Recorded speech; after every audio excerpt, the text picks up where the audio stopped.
6단원에서는 스포츠 심리 상담으로 스포츠 심리 상담의 개념을 공부해 보도록 하겠습니다. 스포츠 상담의 이론은 별표 4개로 스포츠 심리 상담의 개념으로 상담자와 내담자의 상호협력 관계를 기반으로 소통하는 부분을 말합니다. 상담자는 상담 시작 전에 내담자에 의해서 상담 과정의 전반적인 설명을 제공함으로써 스포츠 심리 상담은 인간적인 성장과 경기력 향상에 도움을 줍니다. 임상심리나 상담심리 학문을 가르치고 있는 저는 스포츠 선수들이 도움을 주는 거는 한계점이 있기 때문에 여러 가지 상황들이 많이 전환점이 있겠지만 스포츠 상에서 불하는 곳 잘하고 싶은 의미이기 때문에 앞으로 성취동기 부여가 강구돼서 업그레이드 될 수 있는 부분이 있겠죠. 두 번째, 스포츠 심리 상담의 적용은 라포는 내담자와 상담자 간의 공간적 관계를 말하는 것이고, 경청은 상담자가 대남자의 언어적 메시지뿐만 아니라 비언어적 메시지도 주의 깊게 듣는 과정을 말합니다. 상담, 감독을 받는 내담자와 이선관계를 맺지 않고 미성년자와 고객의 가족과는 개인적, 금전적 또는 기타 형태의 관계를 유지하지 않습니다. 다섯 번째로, 특별한 경우를 제외하고 내담자와 상담실 외부에서 사적인 관계로 만나지 않습니다. 스포츠 심리 상담사의 역할은 경기 시즌 이전, 중간 이후의 지원, 계속적인 심리 훈련과 유대감, 친밀감을 유지, 형성을 해야 되겠죠. 스포츠 심리 상담사들, 멘탈 트레이너들, 많이 여러분들 들어봤을 겁니다. 멘탈이란 퍼포먼스는 예전에 이제 박사님 중에 한 분이 선수들이 겪는 심리적인 부분을 이상적인 수준까지 잠재져 있는 것까지 끌어올려주고 있는 최적의 심리 상태를 유지할 수 있는 게 스포츠 심리 상담사라고 이렇게 한번 말한 부분을 제가 한번 캡처를 한 적이 있습니다. 따라서 스포츠 심리 상담의 모형은 인지 재구성의 모형으로 운동선수가 비합리적이고 생각과 개념을 갖고 상담을 받으러 왔을 적에 비합리적인 부분을 발견하고 합리적인 신념과 생각으로 변화시킬 수 있는 방법을 제공하는 데 있습니다.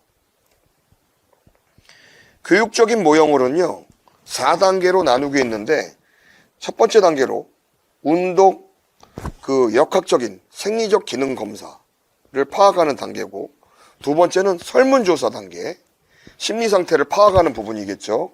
세 번째는 심리 상태를 파악 후에 내담자에서 동기를 부여해 준 단계가 되겠습니다.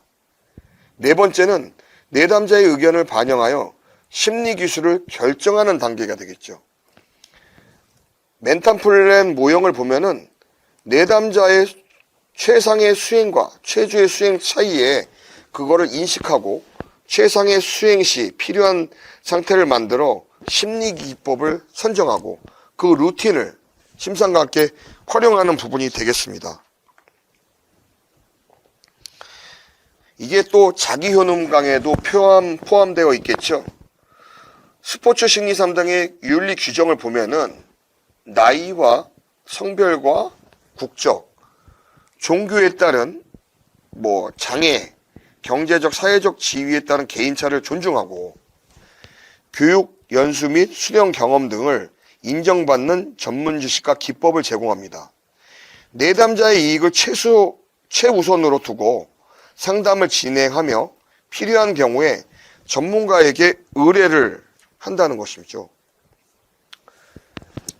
스포츠 심리 상담의 프로그램은 심리 상담의 절차가 있는데 초기 접촉은 내담자와 상담자의 면담하거나 전화나 이메일, 통신수단을 이용하여 접촉하는 시기를 말하는 것이고, 접수 상담은 내담자의 인적사항, 재반사항을 접수하는 시기고, 심리검사는 심리적 측정 도구, 설문지를 활용하는 부분, 상담 결정은 계약을 확정하고 실천 수립 단계와 상담 초기는 내담자와 상담자의 간의 그 협의 관계, 상담 중기는 본격적인 상담 시기, 상담 말기는 내담자와 그 변화된 내용의 확인과 상담 종료의 연장 검토가 되겠습니다.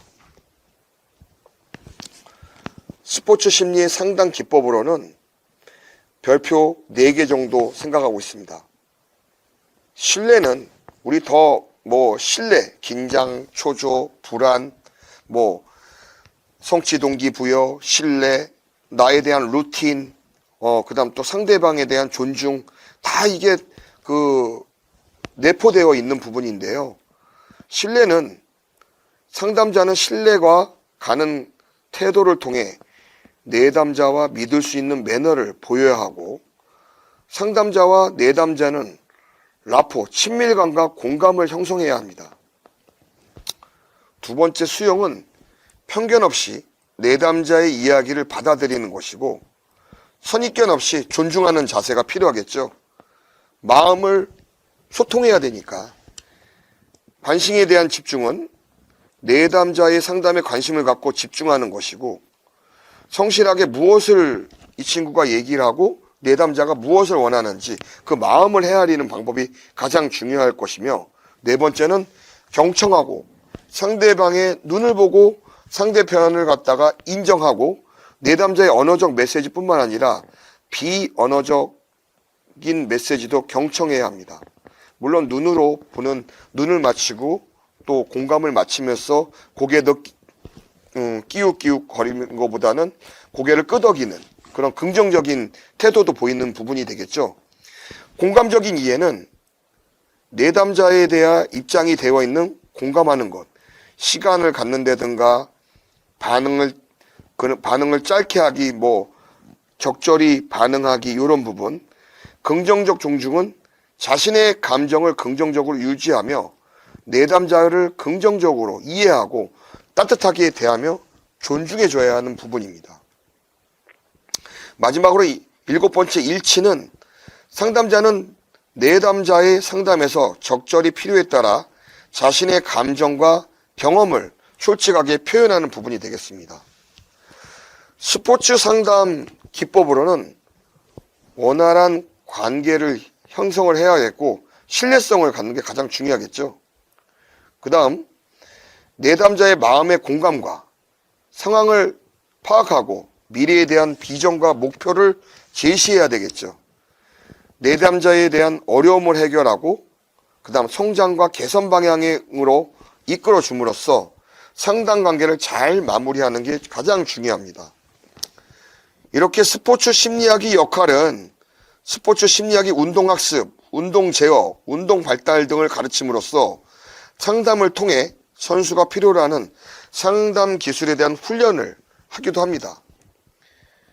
자신의 연구 성과와 발표하는 검증도 받기도 하고, 이에 따른 스포츠 심리학의 필기시험에 보면은 가장 심리적인 요인이 그 루틴 자체가 자생훈련, 수행지식, 결과지식, 전환이론, 그 다음 거기에 따른 번스타인의 와이너, 첼라드라이, 프로스차스카, 폭스, 피츠, 나이프 페퍼, 캐론, 와인버그 대시 등 이미지 트레이닝의 집단 응집성과 스포츠 심리 상담까지 내포되어 있습니다. 그럼 우리가 여지껏 6단원까지 배운 문제 중에 스포츠 심리 상담의 단원 문제를 풀어보겠습니다. 상담 기법 중 신뢰 형성을 위한 내용으로 옳지 않은 것은, 이렇게 문제가 나왔습니다. 문제의 답은 비언어적 메시지를 전달한다는 부분입니다. 비언어적 메시지 전달은 상담 기법 중에 경청에 해당하기 때문이죠. 두 번째, 스포츠 심리 상담사가 가져야 할 역량이나 태도로 옳지 않은 것은? 자, 정답은 스포츠 심리 상담사는 어떠한 경우에서 비밀을 지켜야 한다. 자, 이 부분이 옳지 않은 부분이 되겠는데요. 상담에서 비밀 보장은 반드시 지켜야 할 일반 윤리로 상담자와 내담자 간의 약속 비밀은 반드시 지켜야 하고, 그러나 내담자가 자신이나 타인에게 위험한 행동을 할 경우에 미성년 내담자나 근친 상간, 강간, 아동학대 등 여타의 범죄의 희생자라 할 수 있다고 판단될 경우, 내담자와 입원할 필요가 있다고 판단될 경우 법정 문제가 있다고 판단된 경우가 예외로 존재하기도 합니다.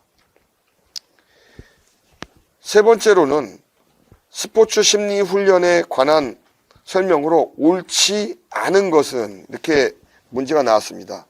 두 번째로는 경기력 향상 시 필요시 하는 일회성 교육으로 진행되어야 한다, 이렇게 본다. 이는 일회성 교육이 아닌 지속적인 교육이 계속 효과적이겠죠.